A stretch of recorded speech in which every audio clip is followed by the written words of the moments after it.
Brett, you're good to start. All right.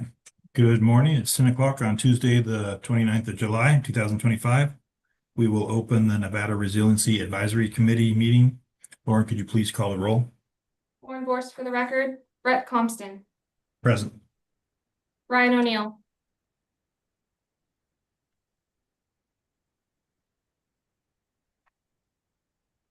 Ryan, can you turn your microphone on, please?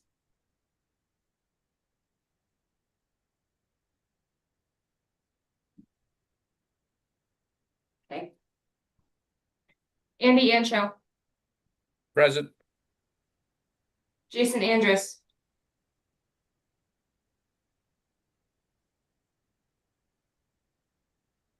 Roy Anderson.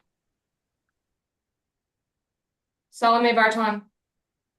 Present. Taylor Allison. John Backnall. Noah Boyer. Lee Cabanis. Present. Thank you, Lee. James Chrisley. Anna Chavez. Present. Joe Colacurcio. Present. Colonel Kyle Serfolio. Tim Galuzzi. Kelly Echeverria.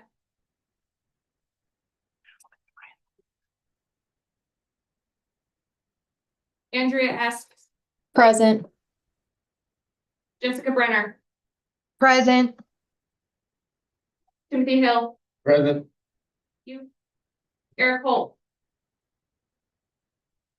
Chris Lake. Present. Chris Lake, present. Thank you both.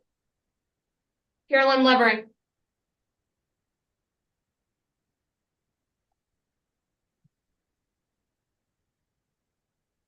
Greg Prestipino.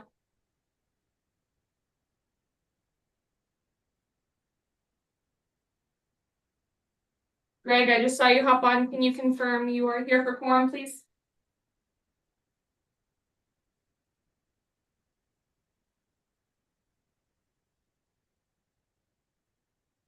Tennille Pereira.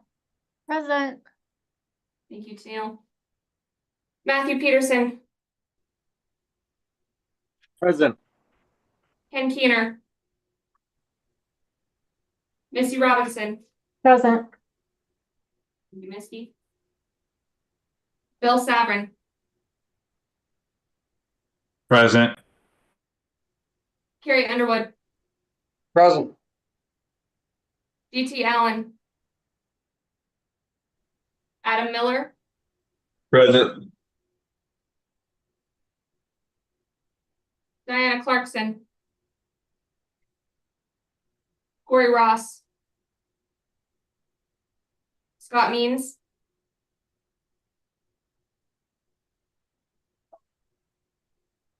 I'm gonna go back. Brian O'Neill.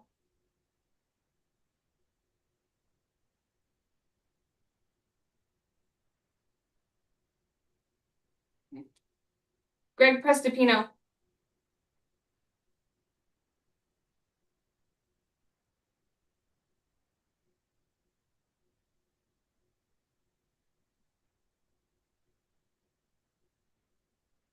Greg, if you could verbally say that you are here, please.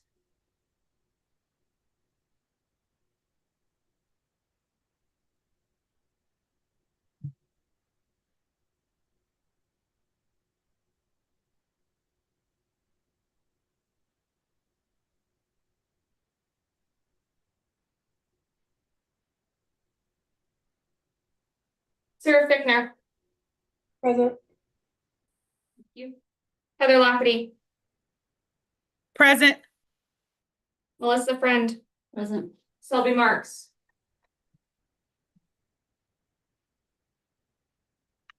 Samantha Laddick. Here. Here. Thank you, Selby. Thank you, Sam. And Kelly Echeverria. Present. Ma'am, you have quorum. Okay, thanks. And if you could have somebody run into Ntac and grab so we can get a verbal confirmation that he's here. Also, annotating that I have seen Chief Odile come in and out as he works through his microphone issues. All right, thanks. With that, we'll close agenda item number 1, move to agenda item number 2. Public comment. This is for discussion only. This is the first period set aside for public comment. If you would like to make public comment by phone, please call in by dialing 669-219-2599. When you're prompted to enter a meeting ID, please enter 202-331-8963 and press star. When prompted for a participant ID, please press star. When asked to provide a public comment, please press star 6 to unmute yourself and star 6 again when your comments are complete. In order to give people time to call in, we will start with members on the Zoom platform. Does anyone have public comment from the Zoom platform? Hey, Hey, Brian O'Neill for the record. I just want to say that I'm on the call. Sorry about the audio. I also have Ben Erickson from North Las Vegas, Diana Clarkson from the City of Henderson, Carolyn Levering from City of Las Vegas, and Yuri Graves from NV Energy with me in the room. Hi, Brian. Lauren Borst for the record. Can you just have them verbally confirm their attendance, please?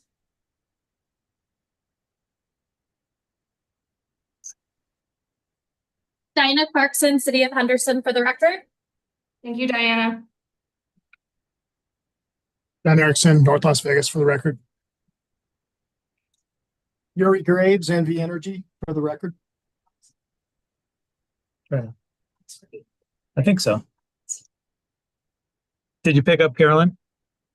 I did not. I'm here. Thank you, ma'am.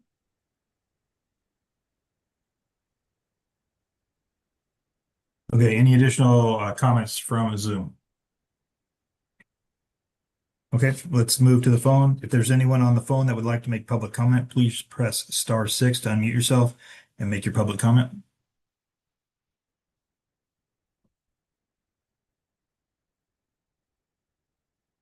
Is there any public comment in Carson City?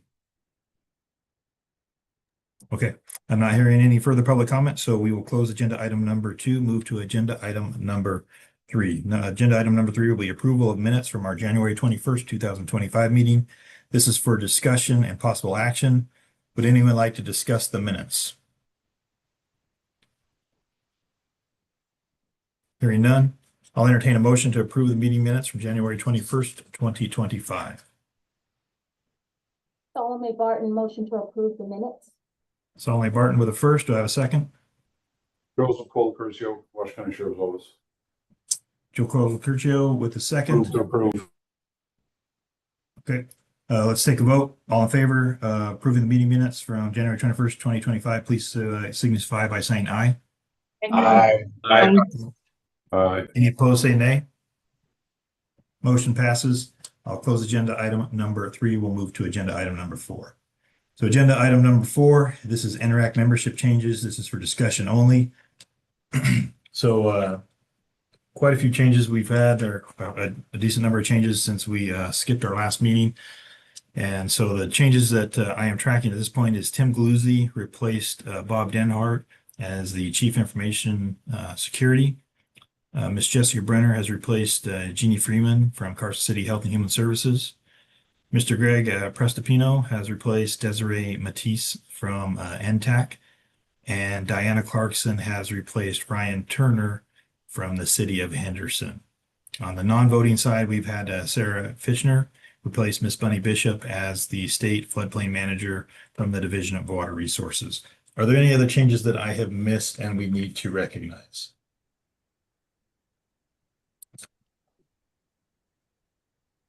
Okay, I'll close out agenda item number 4 and we will move to agenda item number 5. So agenda item number 5, this is 83rd legislature outcomes. This is for discussion only. I'm going to walk you through some of the outcomes that occurred in this last session. So as far as bills that passed that affect the Emergency Management and Homeland Security Enterprise, So Assembly Bill 553, which was the transition of the Division of Emergency Management to become the Office of Emergency Management, co-located under the Office of the Governor and out of the Office of the Military, was passed. That was effective on 1 July. Senate Bill 38, which was the approval for the office to share school plans, school emergency plans as part of preparedness, was also approved. We're working through a formal process on how we can release those in a more efficient manner. We do have an interim process in place right now. Senate Bill 39, which was the approval to establish a revolving loan account to coincide with the Storm Act from FEMA, was also approved. So we will be in the process of bringing on board a loan officer here at the division, standing up that program, and then applying for our first set of grants in 26. I'd also like to report that as of yesterday, the FEMA did extend the storm or renew the storm grant. So that is a positive. That has not gone away. So we're on track to bring that to Nevada. Assembly Bill 57, which is related to the interstate mutual aid system. So in that bill, it recognized that the Division of Forestry is responsible from the state level for wildfire suppression activities, as well as named the state fire warden and forester as co-chair or her designee. And so that was the changes there in Assembly Bill 57. Assembly Bill 325 was a imposition of limitations on the use of artificial intelligence to make resourcing decisions during emergencies. Now, this is one that came up during session. It passed and won't have any effect on how we do business currently. And Assembly Bill 442 was a bill that will require the office to notify nonprofit participants or applicants for grants when they seek reimbursement if we are not able to reimburse them within a 30-day time frame. So what that really translates to is almost every nonprofit will receive a notification with every reimbursement that they ask for from us as we await those reimbursements coming back from FEMA. Those are all of the changes from the 83rd legislative session that relate to the enterprise as I know it. Are there any questions or comments?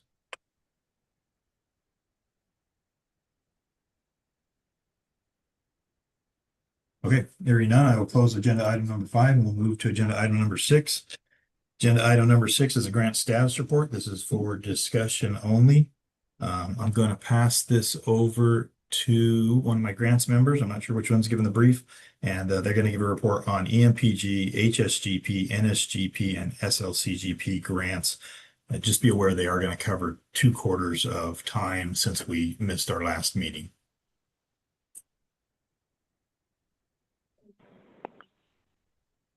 Good morning, Shay Sloan for the record. Attached as part of the meeting material was the latest grant status report, and that provides the grant program, the grant year, the total amounts awarded, the total amounts dispersed, and the balances for each of the state, OEM, and urban area grants. That report is based on the completed transaction from the state accounting system. I also wanted to add that the NOFOs were released yesterday for all programs except for the Urban Area Security Initiative, and bulletins with guidance were sent out as well yesterday that will detail what is needed to apply for those programs. And if you have any questions, please reach out to the DHS grants at dm.nv.gov email inbox. Thank you. Thank you, Shay. Are there any questions for Shay on this report?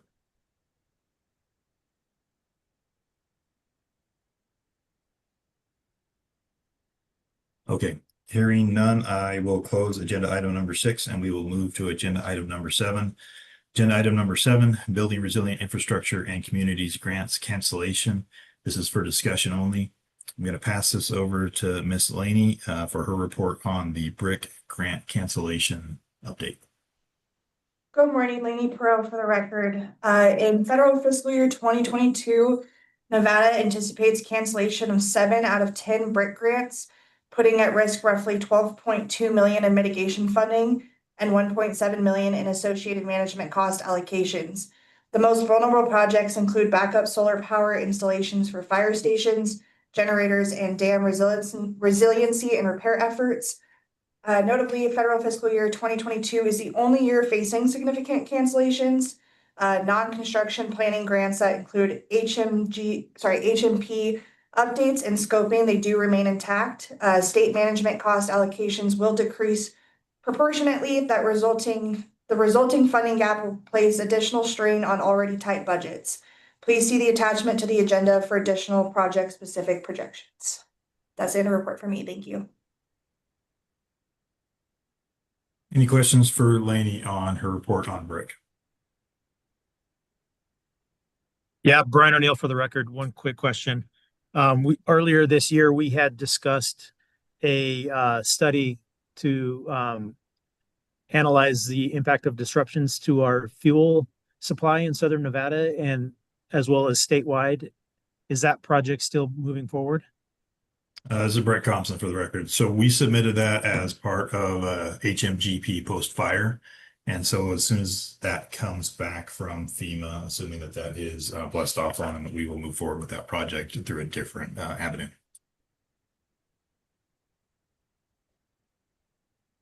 Any other questions for Lainey?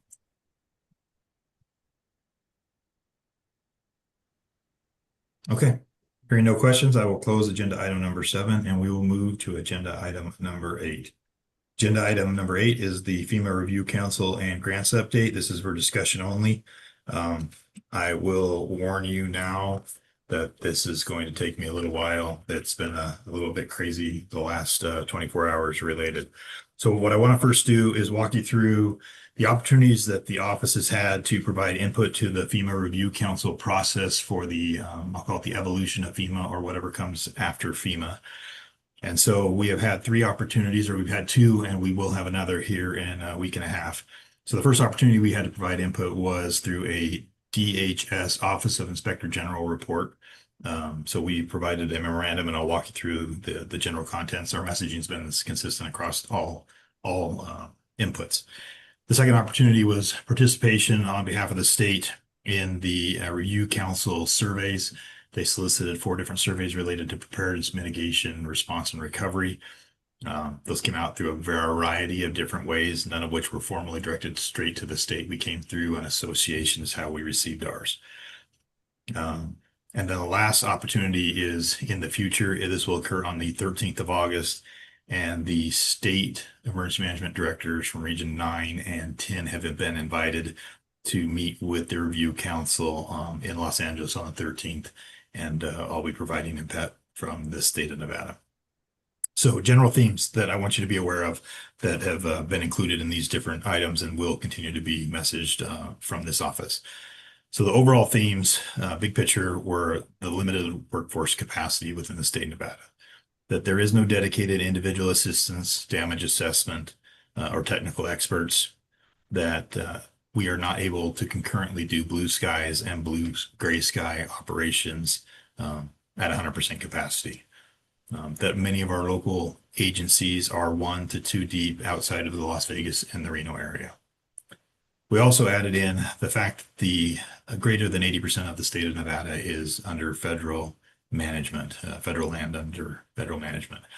And so any disasters that occur on federal land are excluded from our PCI thresholds, which makes it difficult or more difficult potentially in the future to qualify for disaster declarations, especially if those PCI thresholds are increased. And we also included the logistical challenges of being a very large geographic state with a very sparse population and the distance, the tyranny of distance.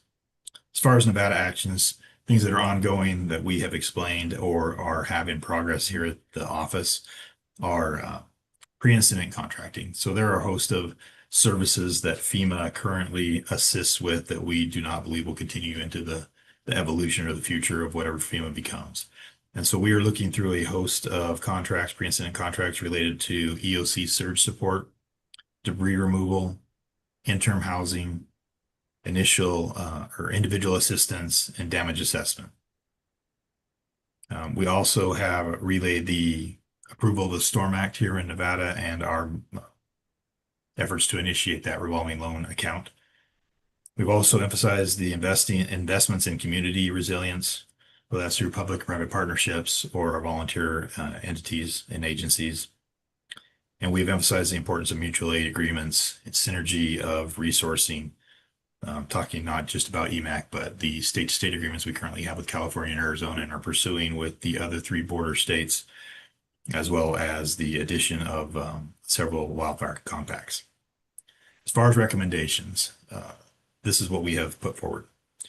So we have asked the federal government to continue to support federal standardized NIMS and ICS training, to continue to support federal technical assistance, to continue to federally support the federal USAR capabilities, and the national warning and communications and intelligence sharing, things like IPAWS, EAS, Next Generation 911. We have proposed an increase or a streamlining of grants and grants management and reduction of bureaucracy, focusing on pre-disaster mitigation.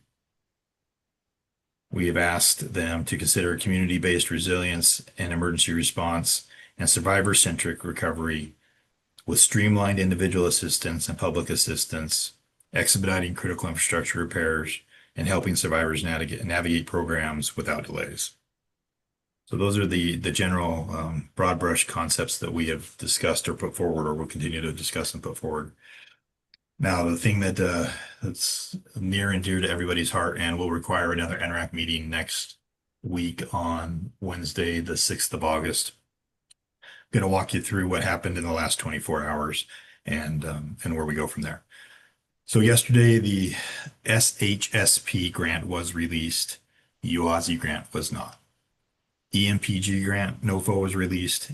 The NSGP, the NEHRP, dam safety, NIMS, the urban search and rescue, and it was reported by the secretary to the governor that the state and local cyber grant was released. And unless somebody's seen something this morning, that was not out when I got to work this morning on grants.gov. So what's that mean? With only receiving SHSP, which is which is the primary grant that we prioritize, vote on, and rank within this committee, and not having to receive UASI at this point, the assumption that we have to operate on is that we will not receive UASI, which means we have to spread the SHSP across the entirety of the state. And so when we get to the ranking next week, it will be essential that we are only approving the existential sustainment type projects, all of the nice to haves, the purchases, the extra vehicle, the enhancements. Those things are just simply not going to be in the cards for this state. And then I'm going to talk so we got roughly the same amount of money last year, but there was a modification to the NPA categories, and I'll talk that here in a little bit and how that's going to affect us and actually translate to less money for us to spread across the traditional things that we spend SHSP and UASI money on. So critical timelines related specifically to SHSP. This was in the email that I released yesterday. It's in the bulletins that we pushed out last evening, and we will continue to message. So tomorrow on the 30th, my team will have on the street all of the details of each of these grants. In particular, there are a host of new requirements for HSGP and EMPG. And I know we took a gamble by opening the grants portals early so that we wouldn't have to have as much overreaction in the very short time that we anticipated to work on these. However, there will be work that's required to make some adjustments to our applications. So that will be on the street from us tomorrow morning. The grants and modifications to the applications will close on Saturday the 2nd. On Sunday, we will do our SWIC and OCDC. I know OCDC has a new name, but Adam Miller, his team will have to do the reviews in that one day on Sunday. And then I had committed previously to get this body 3 days to review the applications. The best I can do for you this year is 2, with us having 13 days between now and having to have these turned back in. So you'll have 2 days. You will have the 4th and the 5th to review all the applications before we go to the Nrac ranking meeting on Wednesday the 6th at 0900. I scheduled that earlier than traditional because of the importance of us having to spread these funds across the entirety of the state. I don't think that's going to be an easy meeting, and I don't think it's going to be quick. The follow-on to that is on Friday, the 8th at 0900. There will be the Homeland Security Finance Committee to review and hopefully accept the recommendations from the Nrac, immediately followed by the Homeland Security Commission at 1300 on Friday as well. I cannot overemphasize the importance of members of this committee being there to participate on Wednesday the 6th so that you can represent the interests of the state and the different areas that you come from, so we have the most diverse perspective to spread that money for the greatest good of the state of Nevada. The other part too is if we do not have the participation to do what we need to do, there literally is no error room built into this calendar with 13 days left to get these grants turned back in. I know we're going to do something we've never done before, normally a 60-day process that's squeezed into 13, but I have great confidence in this team. So that leaves us the 9th and the 10th, and the morning of the 11th if necessary to get all of the grants uploaded into the FEMA Go portal. So that is SHSP. EMPG, a little bit different timeline. So we're going to close that on Tuesday the 5th. And there will have to be some modifications to your applications. And like I said, tomorrow morning, my team will have those out. I've got a preview of them this morning, and there is some, I don't want to say intensive, but there's definitely some different requirements of each of us in that application. Those will be reviewed on the 6th and 7th and any modifications made, and that'll give us the 8th through the 10th to upload and meet the suspense for EMPG. If SLCGP, the cyber grant, comes out, hopefully sooner than later, with anticipated deadline of 8/11 as well, we will have to add a cybersecurity task force. So if any of you are on the cybersecurity task force, we will have to add another public meeting within the next 2 weeks to do that. I would ask each of you for the nonprofit security grant, a full court press, to get that in the hands of every agency or entity that might qualify for that within your jurisdiction. There simply isn't enough time to advertise, and we will do everything we can to get this publicly known, but there's a very, very short amount of time for those folks to put their applications together. They don't have the benefit of having leaned forward like we have on HSGP and EMPG. And so I would ask, please, please, please get this in the hands of those people that can use this funds and help them get those applications in this very, very short amount of time for the nonprofit security grant. Okay, so let's talk about the national priority areas for SHSP. So it remains that we have to spend 30% over 5 categories. The 5 categories are different than last year. So category 1, enhancing protection of soft targets. That is the same as last year. Homeland Security Task Force and Fusion Centers. Neither of these have a minimum spend. And enhancing cybersecurity, also not a minimum spend. Election security remains, and that is still a 3% minimum spend. And there is a new category, which is border crisis response and enforcement, and it's 10% of the total value of that grant. That grant's about $4 million, so it's $400,000 that has to be dedicated to border crisis response and enforcement. Taking a look at that a little deeper over the last 24 hours, it's a new category, and what it's going to do is force us to dedicate funds specifically to issues related to illegal immigration, information sharing, support to ICE, and DHS.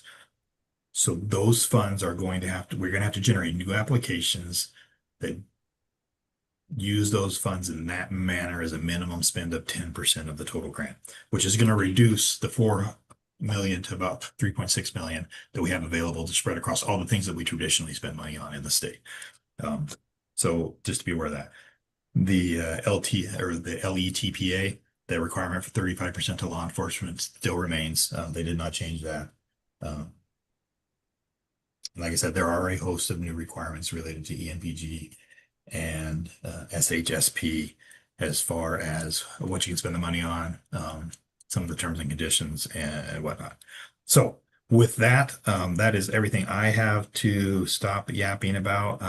We can open the floor for discussions, and I see Kerry's got his hand up. Mr. Underwood. Thank you, sir. Kerry Underwood for the record. My question regarding the last requirement that you discussed, the new requirement regarding the border. I did have a dialogue with our DHS intelligence officer here in the center, and I'm curious if the watch listing of transnational organized crime actors has meets or qualifies, then would that already potentially be covered with some of the fusion center information sharing intelligence type projects that that I'm sure both we and NTAC have involved in our effort? Because I know that there has been a significant number of people that have been nominated for watch listing associated with TAC, working with our intel officers. Yeah, and Carrie, Brett Thompson for the record. I don't know that answer. I will pass that to the team that's doing the research. I know they have multiple calls and RFIs out to DHS, which I can only imagine all the calls and questions they got from across this country as a result of yesterday. So we will get you the answer to the best of our abilities as quickly as possible. Misty. Yeah, just a clarification question. Do we need to resubmit, if we submit it into UASI, do we need to resubmit in Zoom grants under the HSGP?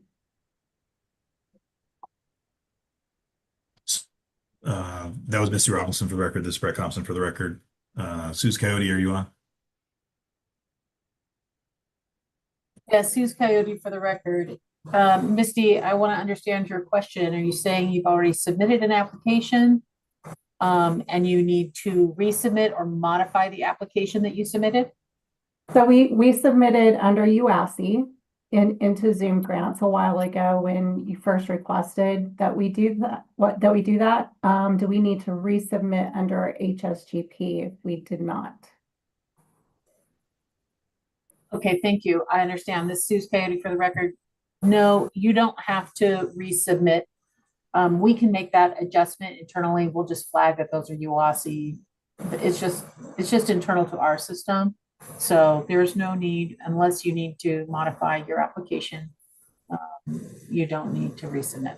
Okay, great. Thanks, Suze. You bet.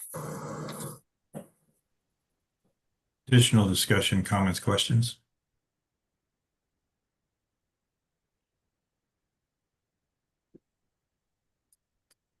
This is Brett Thompson for the record.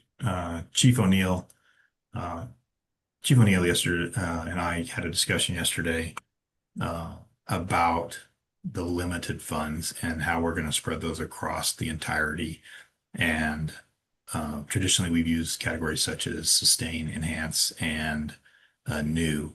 And so the discussion we were having yesterday was really, we're only talking about sustaining capabilities and the most critical of capabilities. And so I would ask Chief O'Neill if he has any additional input or items he'd like to share with the committee as we prepare for what will be a probably challenging Nrac next week. Brian O'Neill for the record. Thank you, Chief. No, I think you're exactly right. I think that we've spent a lot of time across the state building capability. And when we look at the essential capabilities that we've built and how that relates to our ability to respond to acts of terrorism, protect the economy of the state, and provide for the health and welfare of its citizens, I do think that we need to ensure that we are not losing capacity and capability, but that we're able to continue on with that mission and sustain before we try to build new programs. Thanks, Chief. All right. Any last call for any discussion, comments, or questions? Okay. Hearing none, I'm going to close item number 8 and we will move to agenda item number 9. Agenda item number 9 is emergency management plans. This will be important updates for discussion only. I will pass this to Mr. Bill Elliott for his report on the emergency management plan deadlines that are also coming up in addition to all of our grants info. Good morning, this is Bill Elliott, Office of Emergency Management for the record.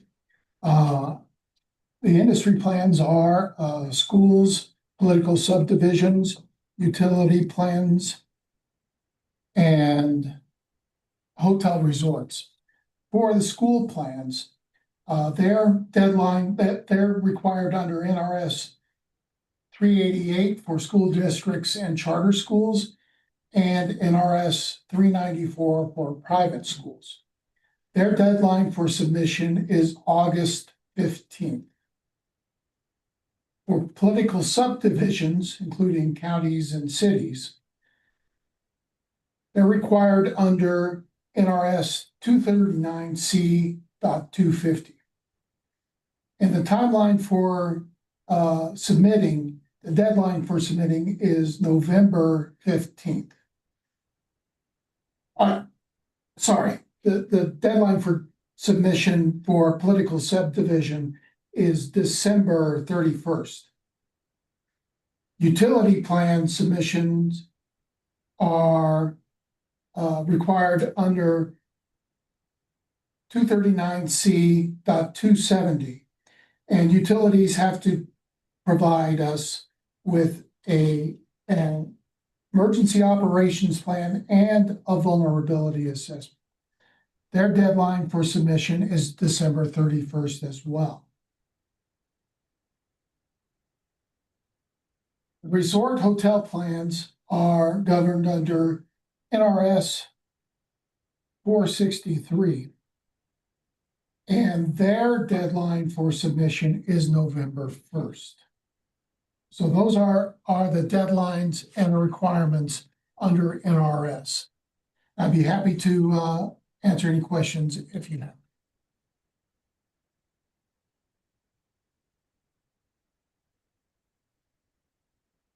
Hearing no questions for Bill. Thank you, sir. I will close out agenda item number 9 and move to agenda item number 10. Agenda item number 10, nation state threats. This is for discussion only. This will be presented by Mr. Adam Miller. Adam, could you walk us through the unclassified threats that we have seen recently, sir? Thank you, Director Thompson. Adam Miller for the record. I am the Deputy Director for the Office of Information Security and Cyber Defense, newly created office, merging former OCDC office under DPS with OIS within the Governor's Technology Office. Lauren, are you planning on pushing slides? Lauren Borst for the record, I can. Yes, please.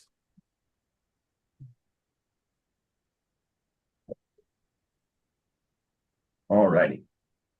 So just going to do just a brief overview of global cyber threats, trends, and kind of we'll round it out with what folks can do within their organizations to harden some of their systems. If at any time you've got a question, please raise your hand and I'll make sure to address your concerns. Next slide, please, Lauren. All right, so like I said, just the agenda is going to be key findings from the last 2 years. We'll go over some notable cyber incidents, trends and defenses, and then future outlooks and predictions. Next slide, please. Next slide. All right, so what I want to do here is draw everyone's attentions to the first 3 circles. So we're going to talk a little bit about China later, but China activity, 150% across all sectors, 200 to 300% activity in key targeted industries. So we're looking at financial sectors, healthcare sectors, critical infrastructure sectors, and education. Next, phishing attacks. I think everyone's familiar with phishing attacks. Phishing is using voice instead of written word in terms of malicious email or phone call attacks. And then finally, that third circle, and this is one that I want to draw everyone's attention to, clicking a malicious link. Previously, it could take hours to days for a malicious cyber actor to infiltrate your system, get lateral. That is now dropped to an average of 48 minutes, with the fastest breakout observed at 51 seconds. So that means from the time you click a malicious link to the time that malicious cyber actors are in your network and potentially lateral, 51 seconds. So that just can drive home the point of being mindful about everything that you're clicking on, confirming with folks who send you emails that the attachments are legit, and making sure that you're verifying links before you click on them. Next slide, please. This is for reference. This kind of shows the breakdown of targeted industries. You can obviously see it's pretty spread out, but obviously technology, consulting, and professional services, manufacturing lead those services for 2024. Next slide, please.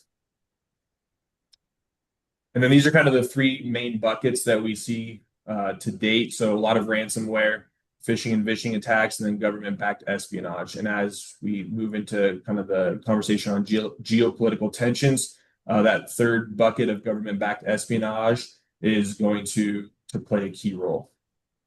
Next slide. Next slide, please. So just want to highlight China. Like I said before, this is a global map of where China focuses a lot of its energy. As you can see for the US, it's across all sectors. They're not any sector specific, but they do tend to target a lot of the sectors with, PII, with personal information, critical infrastructure.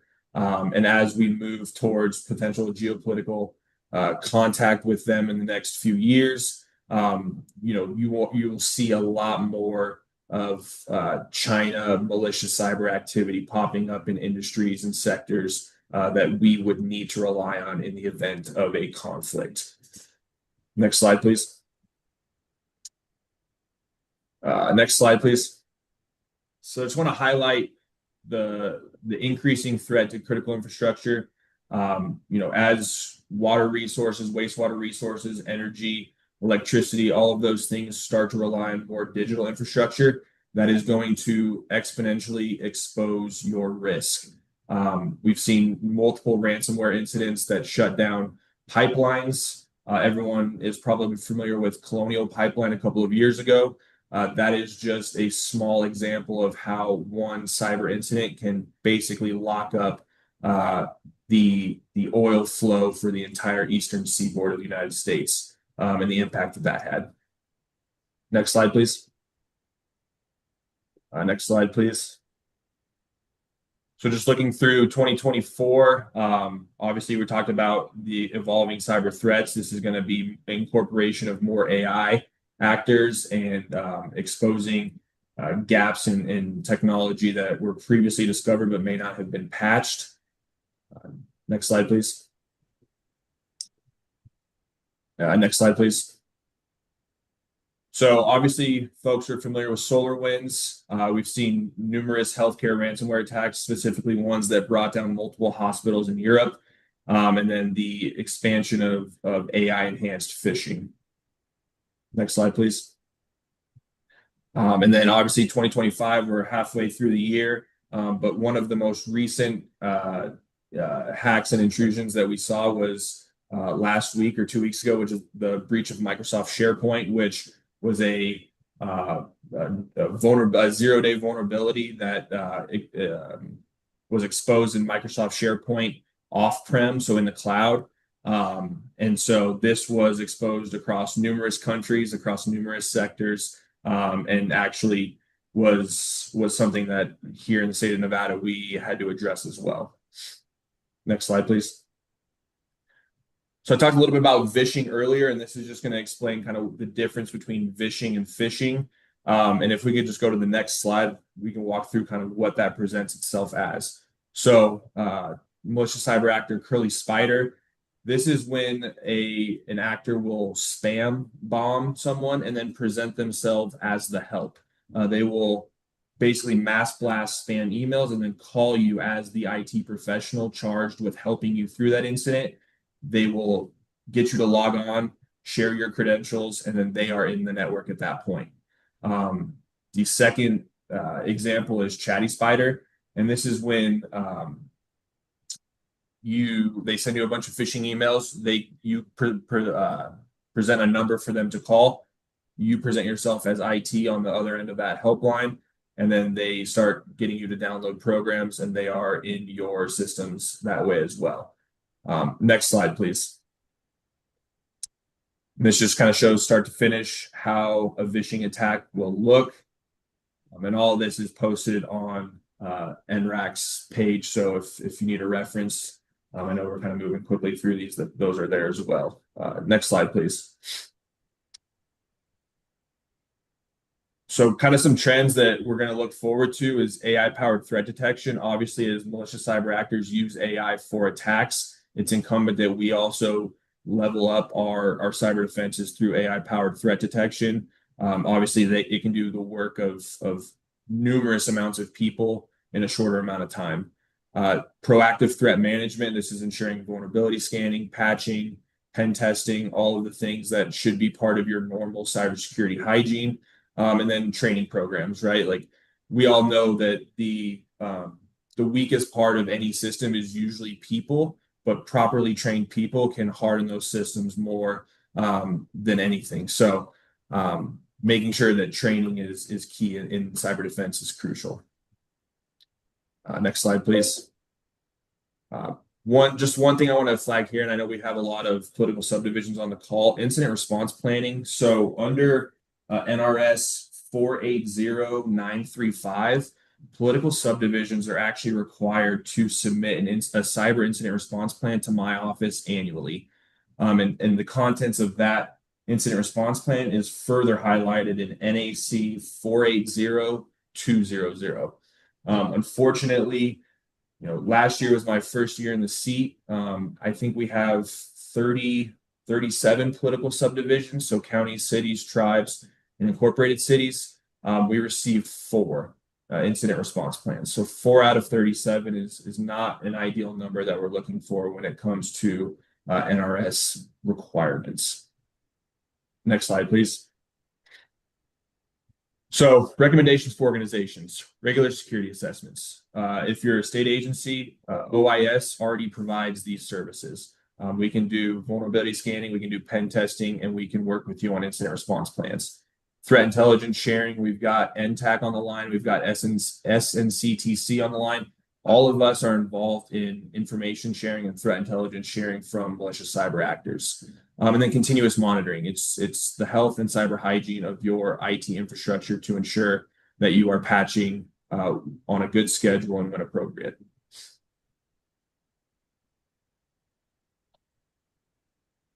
Next slide, please.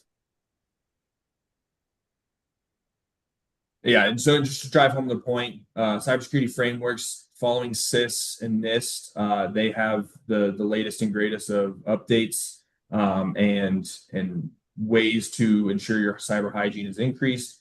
And then education and training. We talk a lot about phishing training, cybersecurity awareness training, all requirements by the state, but just making sure that your folks are partaking in those training classes and you're on a good schedule with those. And then finally, if when in doubt for state agencies, every state agency has an agency ISO. If you ever have a question about anything, reach out to them. If you're not a state agency, but you want to, you're facing an issue, feel free to submit a ticket to the service desk that will get parsed out to whoever within GTO is best equipped to handle that issue. And then finally, OISCD, that is our email domain. If you ever have any questions or you're seeing something that you think is questionable, feel free to reach out to our team and my team will get back to you and we'll try to walk you through it. Political subdivisions, we don't necessarily have too many resources we can throw at them depending on what the issue is, but between myself and a lot of folks on this call, we know who to call that we can potentially allocate some federal resources in your direction, or at least some federal help, as they are sometimes much better positioned to aid. So with that, I will close out the brief and I will stand by for any questions.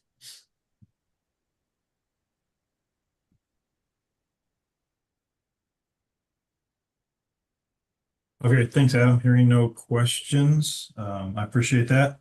We will close item number 10. And we will move to agenda item number 11, State of Nevada wildfire update. This is for discussion only. I'm going to pass it over to the state forester / fire warden, Ms. Casey, for her report on the current fire season. Thank you. All right, thank you for having me here today. For the record, Casey, state forester fire warden. We are experiencing a higher than normal fire season, at least higher than the last 5 years. Those have been lower than average. So we have 341 fires to date, burning about 115,600 acres statewide. Those are the numbers we have as of today. We're about 75% human starts as of today. However, the majority of the acres, 70% of the acres is lightning caused.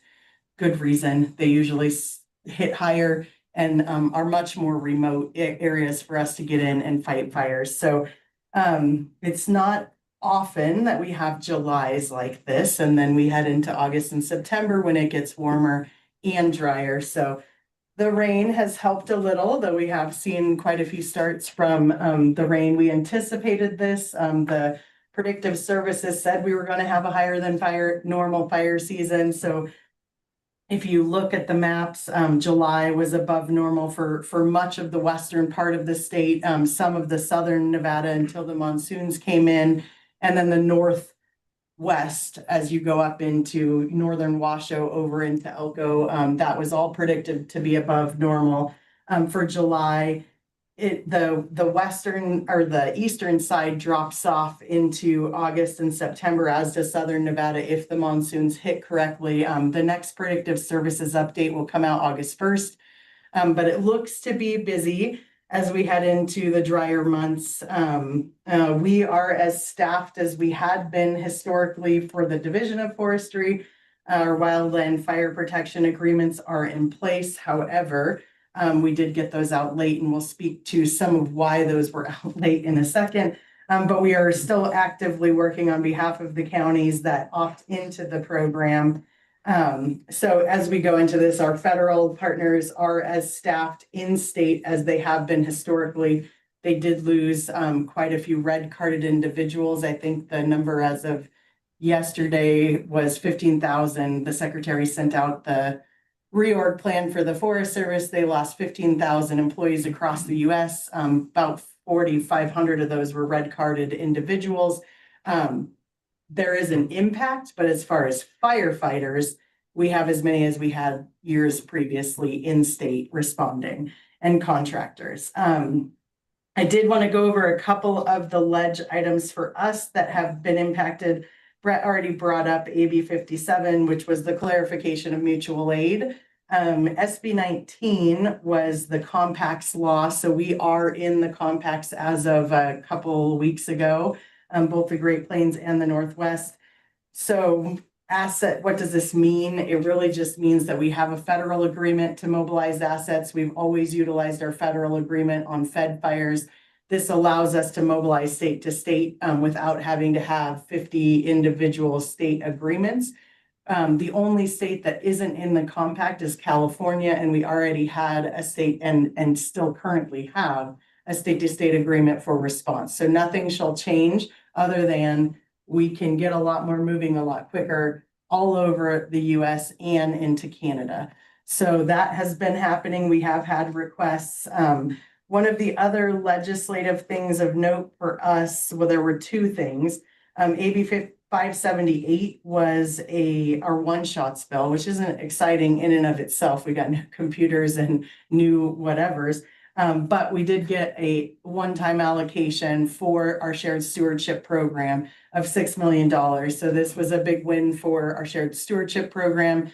We've leveraged about $190 million of federal funding to mitigate the risk of fire in the highest risk areas of Nevada. So this is the state now putting funding in, and we hope that that will continue. So working with partners, this is primarily for state and private land. A lot of that federal money was primarily for federal land, which is fine. They own most of the land here, so the risk is mostly theirs.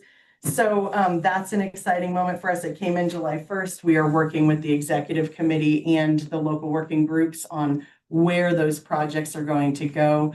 All of I think there are 7 currently active landscapes of the 13, and we do have 5-year plans of action for that. So we're just pulling projects off the shelf and getting those moving so that we can get that mitigation done. And the mitigation we have done is working. We have examples on every fire that's happened so far, other than those 2 in the DOD areas, as we don't really mitigate that. And we also don't really fight those.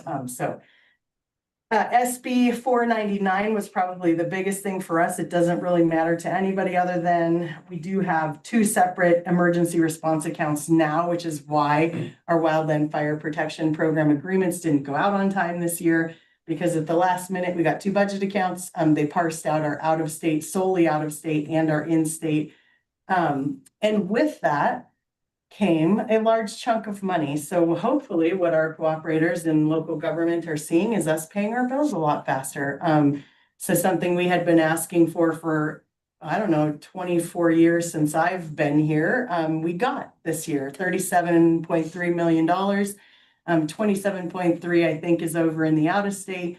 About 10 million is in-state. It's a big start for us. We used to start every fiscal year with $2.5 million in general fund, and I went into debt about July 8th of every year. So I'm very excited about this opportunity. The quicker we pay our bills, the quicker we can get reimbursed overall from our federal partners. So those were greatly impactful for us. A little update on our federal agreements. There's been our federal grant programs. There's been a lot of back and forth, as everybody has experienced in all of our federal grants. Our primary grant funding source is the Forest Service's State and Private Forestry Program. It's funded our volunteer fire departments to get training and equipment to help us assist in fire response. It's funded mitigation work. It's funded prevention work. Those were all zeroed out in the president's budget for next year, and they had been holding our 25 allocation. The good news is our 25 allocation came through last week, so we should be seeing those roll out in the next weeks. And the House markup actually put money back in to a level commensurate in most programs with our last year's funding. So we are hopeful that our federal grants, they have big impact. We were able to help with telling that impact. So we are hopeful that those programs will continue to move forward and have funding. The other exciting thing that is not related to really anything other than the Capitol Christmas tree, I just wanted to bring up that for those of you who don't know, the nation's capital will be hosting Nevada's tree for the first time ever in history. So we are very excited about that. I'm sure in history, it's always been the Forest Service's project. It is coming off the Humboldt-Toyabe Forest. We should know shortly whether it's coming from Northern Nevada or Southern Nevada.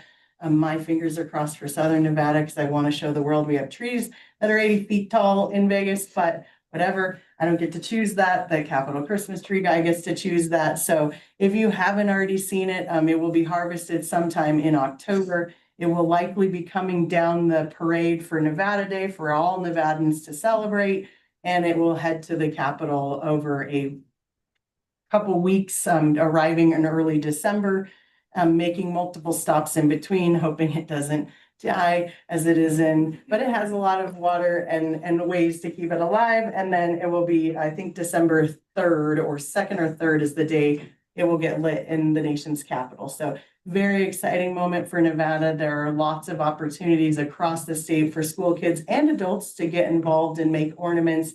We need something like 40,000 ornaments. This tree doesn't hold all 40,000. There's about 40 trees as you go into the Capitol. Only this one will be from Nevada. The rest will say they're from Nevada, but they will be from locally donated from a farm somewhere closer to DC. So very exciting time, great opportunity for the Forest Service and the Division of Forestry to show all the work that we do in protection of the nation's forests. So it's kind of it seems silly, but it is very exciting to have that be something that's on display in the nation's capital. So that's it, and end of my report, and I'm happy to take any questions. Any questions for Casey?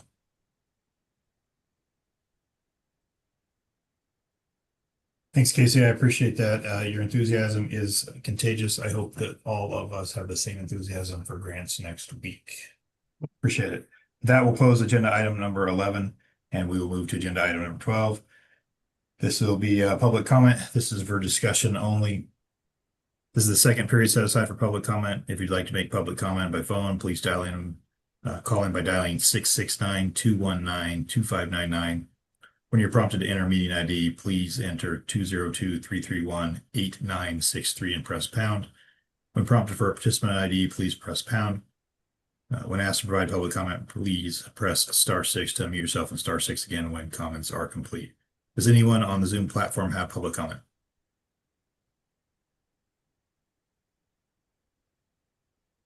All right, on the phone, there's anyone on the phone that would like to make public comment, please remember to press *6 to unmute yourself and make your public comment.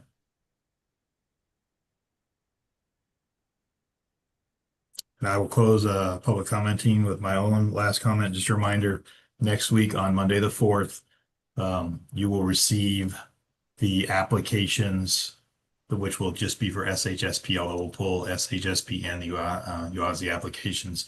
You'll have 2 days, the 4th and the 5th, to review those, and we will reconvene this committee on Wednesday, the 6th at 0900 to work our way through the 2025 SHSP Homeland Security Grant. With that, I close agenda item number 12. We'll move to agenda item number 13. This is for adjournment. This is for discussion, possible action. Does anybody have a motion to adjourn this meeting?